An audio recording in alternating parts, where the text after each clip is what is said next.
கோவையில் யானை கருவுற்றிருப்பது தெரியாமல் அஜீரண கோளாறு என வனத்துறை மருத்துவர்கள் 5 நாட்களாக சிகிச்சை அளித்து வந்துள்ளனர்.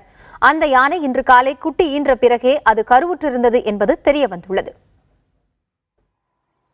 30 வயது மதிக்கத்தக்க பெண் யானை ஒன்று கடந்த 17ஆம் தேதி பெரிய தடாகம் வனப்பகுதியில் எழுந்து நிற்க முடியாத நிலையில் மீட்கப்பட்டது.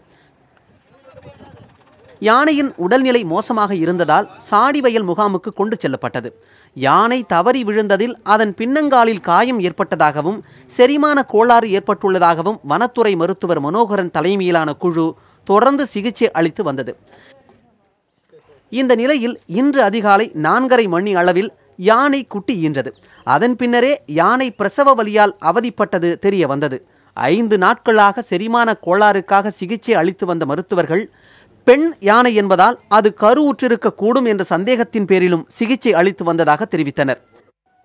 We had that doubting because ஒரு பெண் யானை, ஒரு காட்டு யானை, பெண் யானை, மைக்ரேஷன் கூட யானை வரும்போதே இந்த பயாலஜிக்கல் ஈக்கலாஜிக்கல் ஃபேக்டர்ஸ் டெஃபினட்டாக கன்சிடர் பண்ணுவோம்.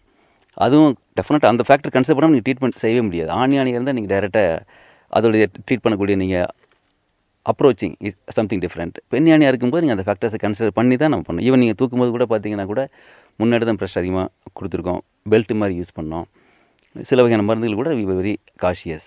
ஸோ அதெல்லாம் கன்சிடர் பண்ணி ட்ரீட்மெண்ட் பண்ணோம். தற்போது தாய் யானைக்கு உரிய மருத்துவ உதவிகளும் சிறப்பான உணவும் வழங்கப்பட்டு வருவதாக வனத்துறையினர் தெரிவித்துள்ளனர்.